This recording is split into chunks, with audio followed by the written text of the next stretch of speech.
សួស្តីអ្នកទាំងអស់គ្នាថ្ងៃនេះខ្ញុំចង់បង្ហាញអំពីឆាកាពិចាឆាកាពិនេះខ្ញុំមានសាច់ជ្រូកកញ្ច្រាំចំនួន3ខាំស្ករផែន1ដុំចាដែលខ្ញុំចាត់ប៉ុណ្នេះចាហើយនឹងម្ទេស5គ្រាប់ចាហើយស្ករសយើងនេះមួយលាព្រាកន្លះប៊ីចេង1ស្លាបព្រាខ្ទឹមក្រហមកញ្ច្រាំ1មើមចាចាត់ចំណិតជា1មើមព្រមទាំងខ្ទឹមស3កំពឹស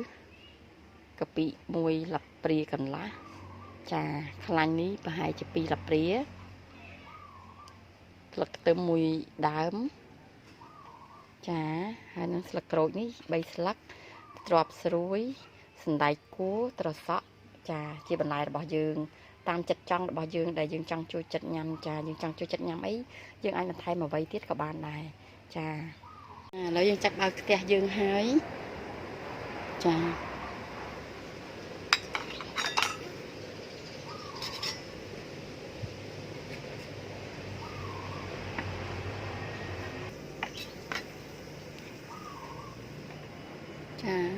ឥឡូវយើងចាប់ដាក់ខ្លាញ់របស់យើងខ្ទះយើងក្តៅហើយចា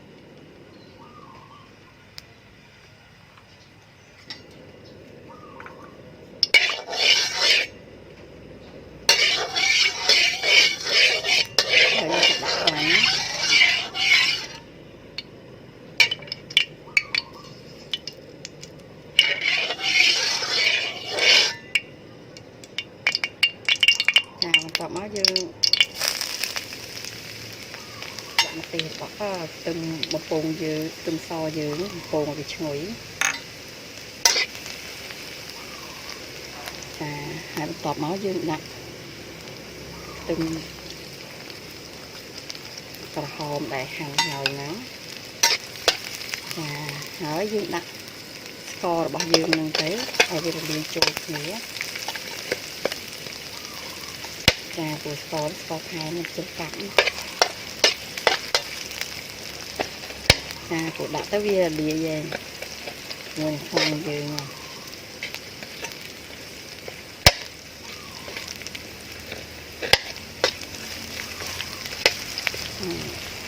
เอาលាយតិចៗហើយ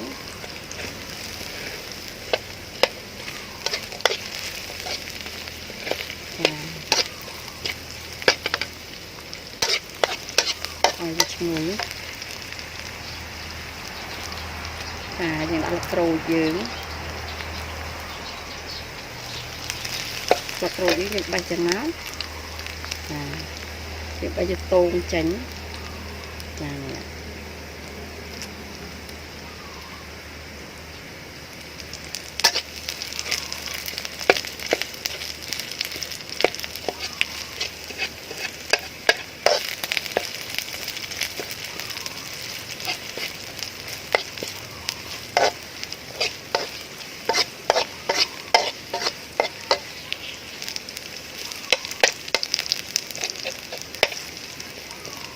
ឈ្ងុយឈ្ងុយហើយឥឡូវយើងខ្ទឹមពងយើងឈ្ងុយហើយយើងចាក់ទៅជ្រូកឆាទៅ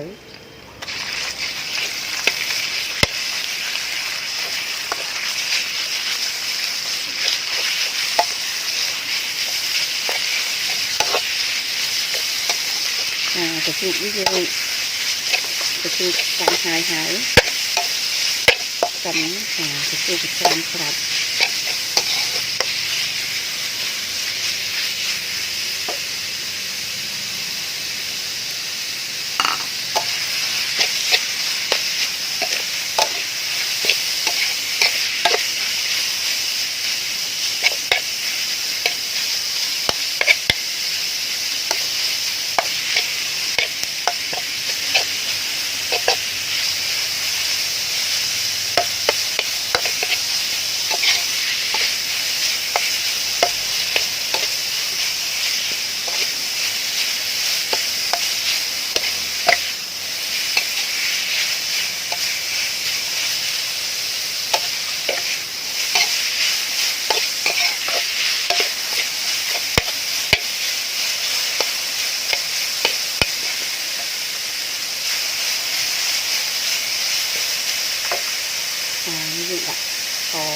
dư thèm thèm cái thịt dư đó cái thịt dư này chui hơi to hòm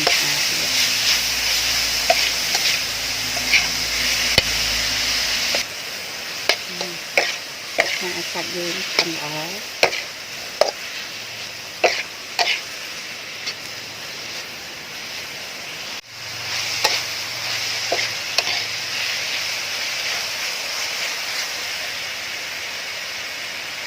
cho cái chúng ta có tự dương tới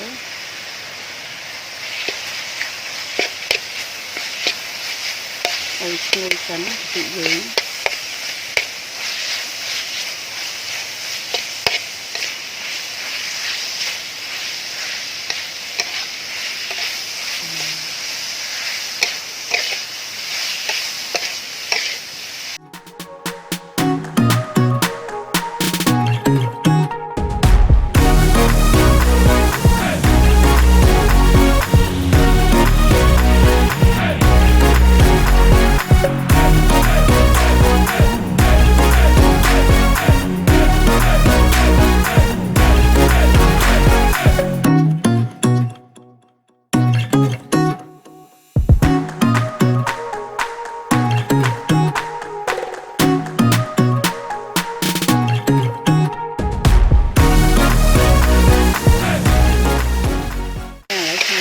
chân hái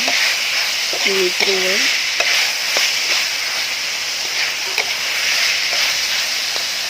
là lợi dương